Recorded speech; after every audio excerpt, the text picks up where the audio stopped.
That's why the bees, that's why the bees, that's why the bees drink sweet nectar. That's why the bees, that's why the bees, that's why the bees drink sweet nectar.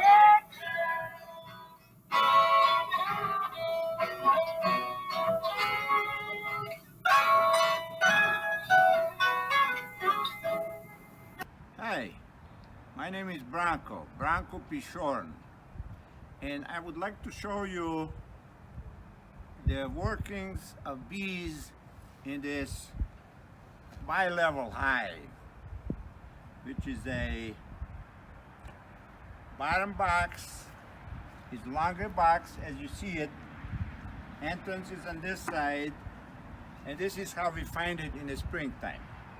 Entrance is on this side. This box accommodates 22 deep frames. These are regular long strut deep frames. And during different seasons, you can have supers on one end, which is front, or on the back end, which is right here. So this is, so I wanna introduce you to Varroa Control through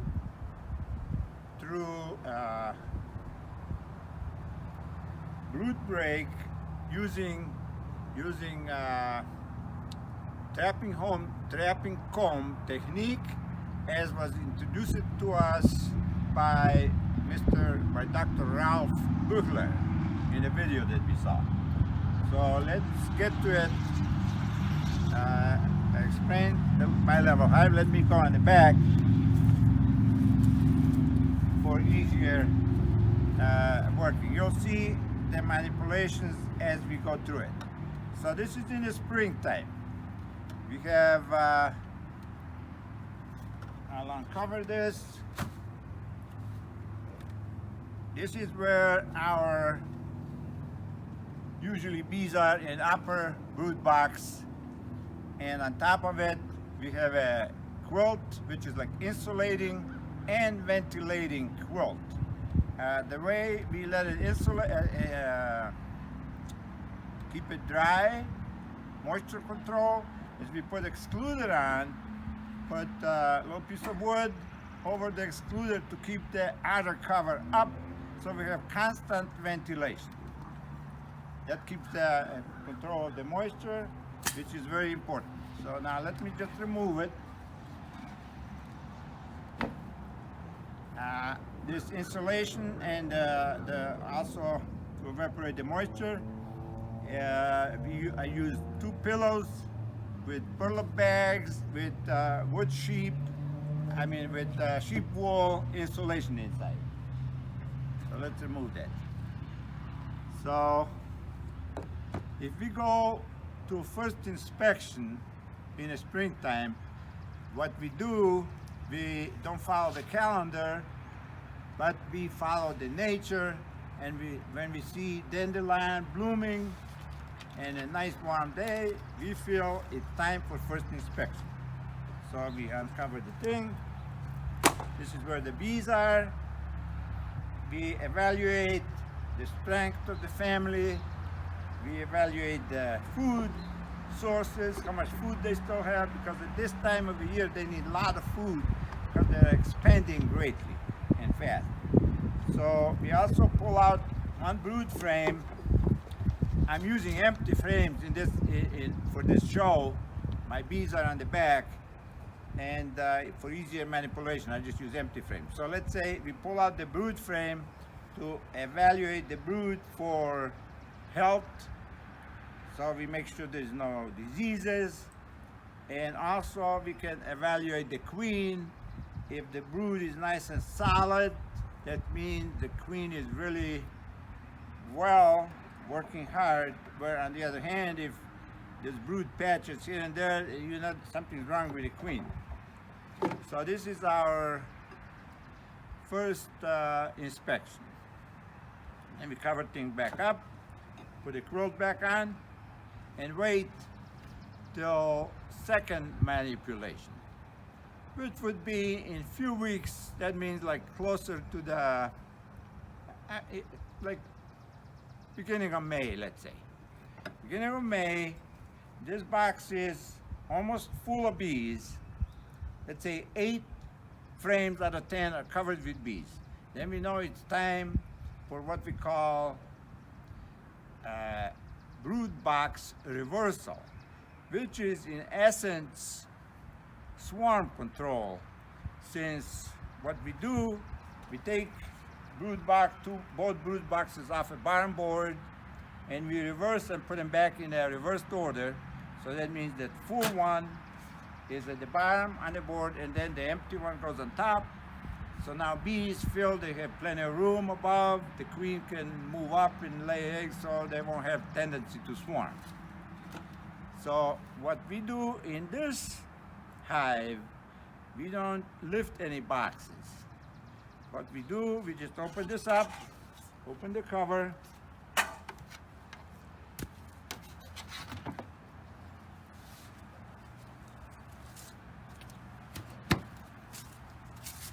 remove the inner cover, and remove the chaser board, and also if we had a styrofoam insulation in here, we remove that.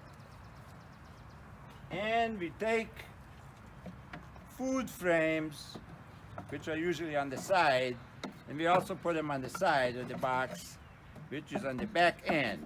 Entrance is on that side, so we put the food frames on the back, 2-3 frames. Then the rest we follow with brood and bees. We take brood and bees, we continue in same order as we take them, put them in the lower level, and we remove this brood box. We fill the front, usually has frames that are empty now since the bees were above, and we fill this. We don't leave no empty spaces because the bees will build a wild comb, so we don't want to do that. So now we have bees and brood back here. We have empty frames in front. So let's put inner cover over bees. Since nights are still cold, we put quilt over it. Since we have it, might as well use it.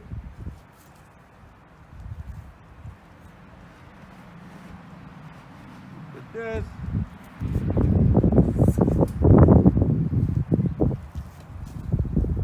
Put excluder over, not to exclude the queen, but to keep this ventilated. By putting a piece of wood over excluder, outer cover over that, and we are done with that side. The front, all we have to do, we have to move the entrance more toward the middle of the hive since the bees are on the end.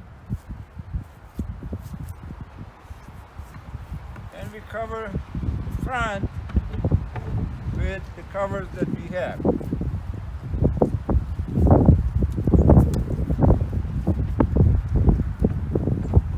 This way we keep everything nice and dry.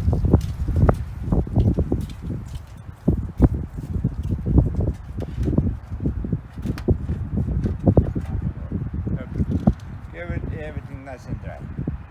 So this was the second manipulation, brood box reversal.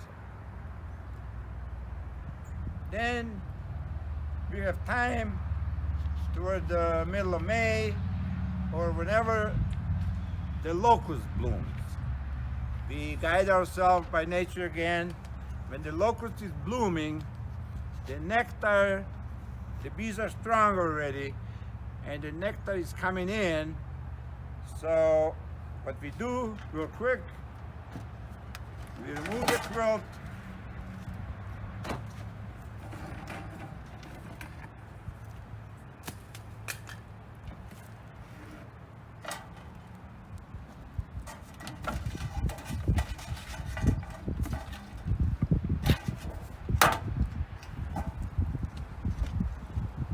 and we put honey super. I use deep supers.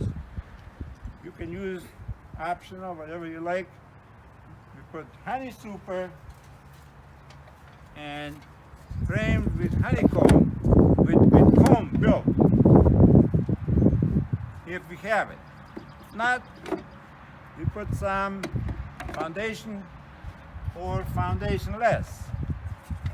This is how we fill this in preparation for honey. So now if we have comb built, we can put 9 frames. I usually put 9 frames and space them. If there's some foundationless frames that I gotta use or foundation, then I put 10 frames so they're tight next to each other so the bees build better comb. And so we have this. Now bees are strong, they're gonna start bringing honey because what they do, they keep brood in front. Queen will move and start fill up these empty frames. And let me step in front.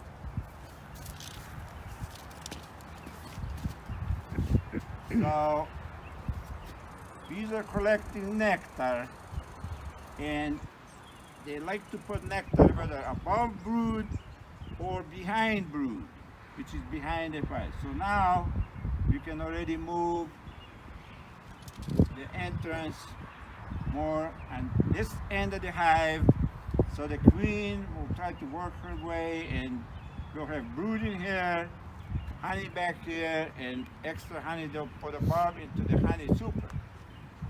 And so that's our goal, actually, for them to bring a lot of honey.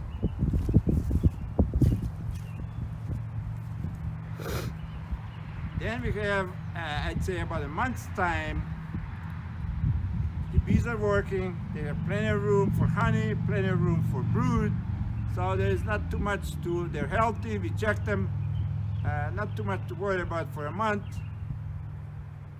Comes about June 10th, June 15th, we have to, that's when we have the most brood in the hive, the most brood. So at that time we start thinking about controlling Varroa, eliminating Varroa as much as we can. And this is all without chemicals. So what we do, by July 10, I can put the cover on here.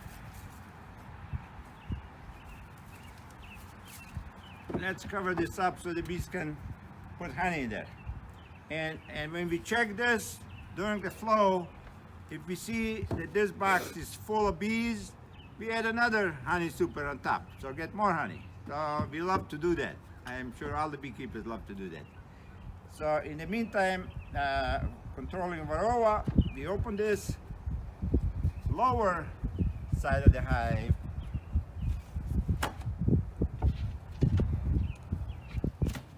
That's where most of the brood is.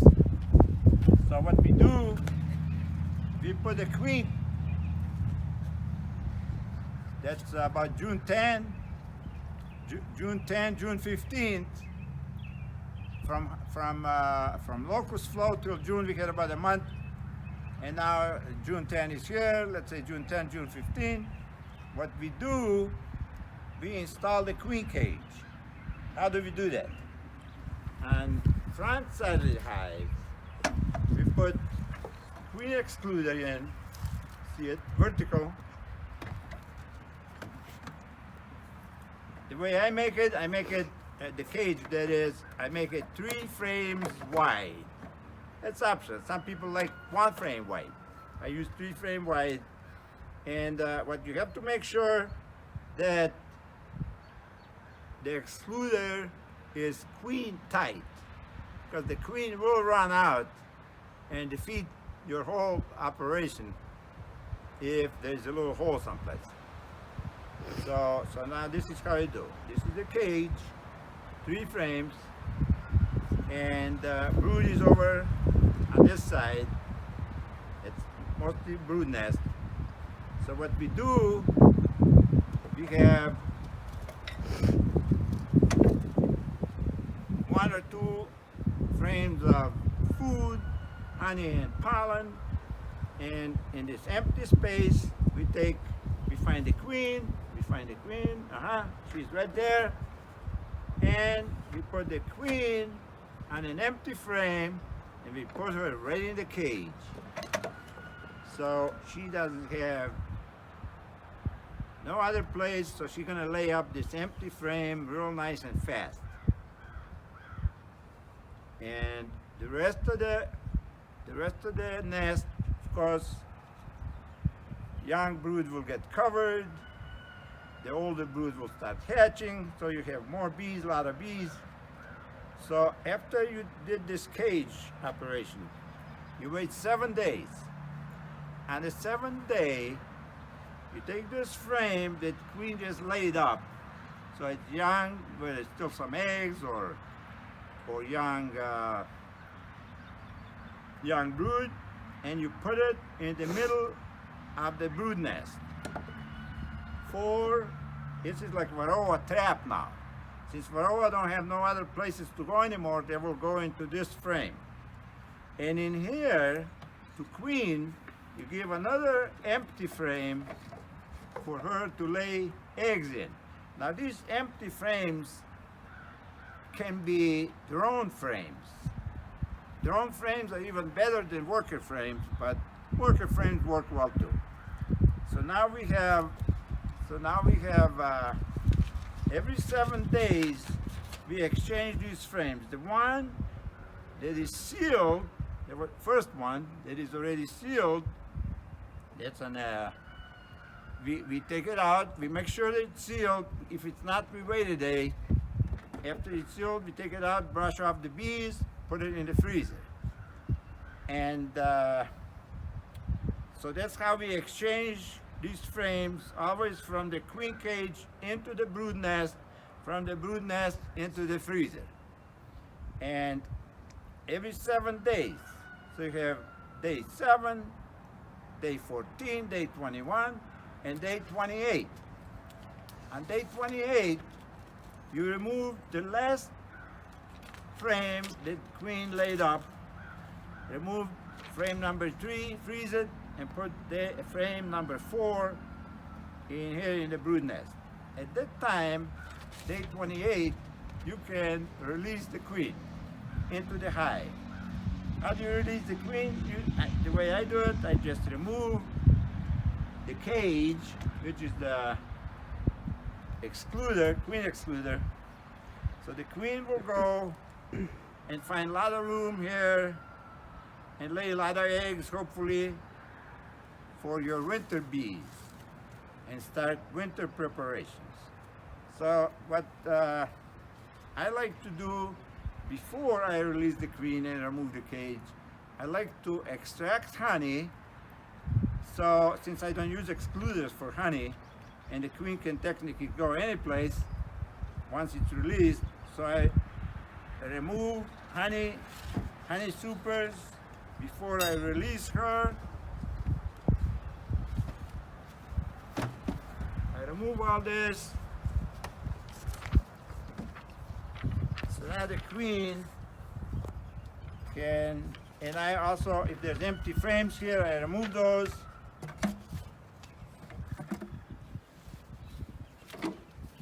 Remove those, and I put let's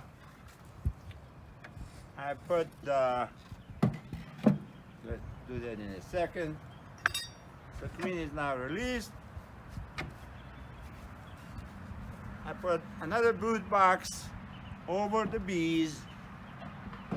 This brood box has now brood frames in, so this is the winter preparation. Down below, since we have empty space here, I put this chaser board in, and like I said before, we can use styrofoam, sheet of styrofoam insulation for extra protection. And this space is empty, so we cover it. Cover it to keep it dry. Cover it like this. want no water in the hive. So what you do, you put this there, and then you put a piece of over here to keep the water out of the hive. Then you should watch your season. Now you're end of July. If the conditions are really dry, no rain, July, August, the queen supposed to get ready for new winter. But if everything is dry, and especially if it's Carniola queen, she will not lay many eggs because there's no nectar coming in. So instead of feeding them in November when it's too cold and too late anyhow, so you start feeding them in August, and queen will respond by laying a lot of eggs. You'll have a lot of young bees to go into winter, a lot of young and healthy bees, and things should work out real well for next spring. And I hope I explained things, and I wish you a lot of luck, and goodbye.